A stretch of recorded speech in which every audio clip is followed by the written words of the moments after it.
Olá, irmãos! Saúde cada um de vocês com a graça e a paz do nosso Senhor Jesus Cristo, amém? Meu nome é Miriam Anitta e estamos aqui para estudar um texto da irmã Marisa Vieira, cujo nome é Comida. Esse texto foi escrito para o Manancial, que é um devocional diário produzido pela União Feminina Missionária Batista do Brasil, que oferece meditações baseadas na Bíblia, que é a palavra de Deus. E quando a gente lê o Manancial, quando a gente estuda, irmãos, somos inspirados, exortados e edificados. Isso vai promover o nosso crescimento cristão e o engajamento com a missão de Deus. Os irmãos sabem que eu não escrevi o texto, quem escreveu foi a irmã Marisa Vieira. Então, o que a gente vai fazer? Eu vou ler e contar para os irmãos aquilo que eu entendi, tá bom? Vamos iniciar orando?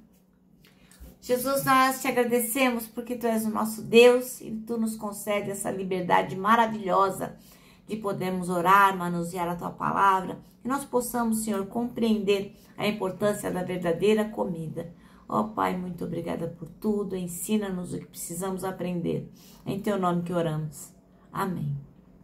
Bom, irmãos, então vamos lá. Nós vamos ler João 4, de 31 a 38. E o contexto aqui é assim, ó. Jesus fala do novo nascimento, depois ele encontra a mulher samaritana, e aí ele vai falar da grande colheita. Aí começa dizendo que alguns discípulos chegaram e ficaram pasmos que ele estava conversando com uma mulher samaritana.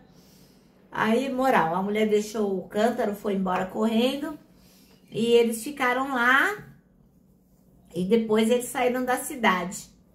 E aí começa aí o nosso texto no 31. Depois que eles saíram da cidade e foram para onde Jesus estava. Enquanto isso, os discípulos insistiam com ele. Mestre, come. Mas ele lhes disse, tem um alimento para comer que vós não conheceis. Então os discípulos disseram uns aos outros, será que alguém teria trazido algo para comer? Explicou-lhe Jesus, a minha comida consiste em fazer a vontade daquele que me enviou e consumar a sua obra. Não dizeis vós, ainda há 4 meses até a colheita? Eu, porém, vos afirmo, erguei os olhos e vede os campos, pois já estão brancos para a colheita. Aquele que ceifa recebe o seu salário e colhe fruto para a vida eterna, e assim se alegram juntos o semeador e o ceifeiro. Dessa forma, é verdadeiro ditado, um semeia e o outro colhe. Eu vos enviei para ceifar o que não plantastes. Outros realizaram o cultivo, e vós usufruístes do labor deles. Amém? Então, nosso texto chama-se Comida, e o versículo que a irmã Marisa Vieira escolheu é o 4, que diz, Jesus lhes declarou, a minha comida consiste em fazer a vontade daquele que me enviou e realizar a sua obra. Bom, então Jesus viajou, foi uma viagem longa, ele estava cansado, ele estava com sede. E aí, assim, os discípulos também estavam cansados e eles foram atrás lá de comida, de beber, enfim. Eles queriam resolver o problema deles. Mas Jesus ficou. Porque ele tinha lá na mente dele que ele ia conversar com a mulher samaritana. Então, ele não foi com os discípulos à cidade. Então, quando os discípulos chegaram, eles logo foram falar com Jesus, né? Aí falou, Jesus, ó, trouxeram comida, quer comer? Deve estar morrendo de fome, né? E aí, Jesus aproveitou a oportunidade para lhes ensinar uma lição. E Jesus fala o quê?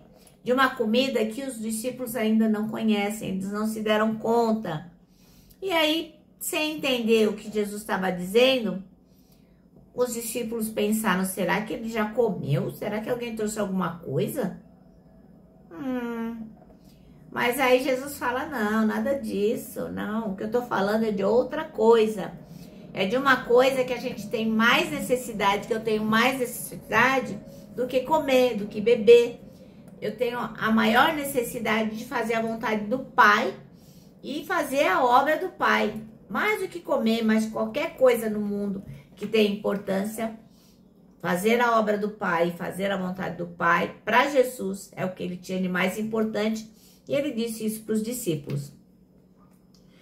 E nós temos que saber o seguinte, que ser discípulo de Jesus é seguir o mestre. É importante a gente saber que a prioridade da nossa vida também tem que ser a mesma prioridade de Jesus. Se a gente fizer uma rápida lista dos nossos desejos pessoais na nossa mente, a gente vai encontrar muitas coisas, né, que a gente gostaria de fazer e ter, e são coisas bem diferentes da palavra de Deus. Não acho que sejam pecados desejarmos outras coisas, mas a prioridade é o reino de Deus. O foco de Jesus estava alinhado à vontade do Pai, e é isso que nós temos que buscar. A vontade do Pai é transformar o meu eu, que está cheio de desejos, de vontades, de direitos, que se ofende, cheio de mimimi, que logo se cansa, né? E falta aquele espírito de mansidão.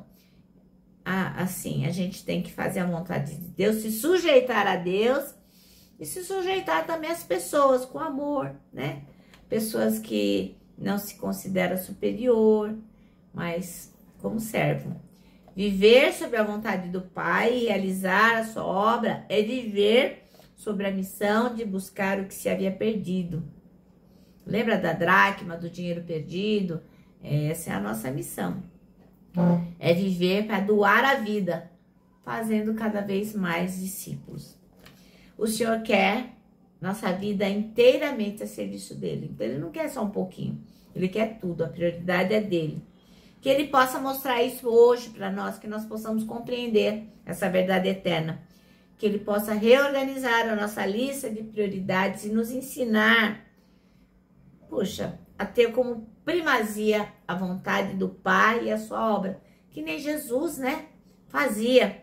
Que a gente esteja sempre disposto a ser instrumento de transformação na vida das pessoas. Amém? Bom, nosso manancial termina assim, ó. Você se alimenta da mesma comida que Jesus? Essa é uma pergunta que não quero calar. E só você tem a resposta, né, irmão? Bom, vou terminar aqui deixando meu abraço diário, ó.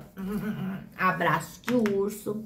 Lembrando que para nós que sabemos que a principal comida é fazer a vontade de realizar a vontade do Pai, para nós o abraço dá super, mega certo. Por isso que nós temos que abraçar, para buscar aquele que está perdido.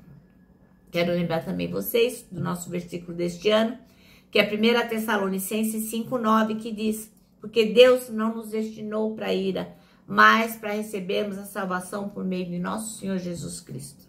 Agora sim, agora eu vou me despedir com a frase do ano, que é: não tema, Deus já está lá.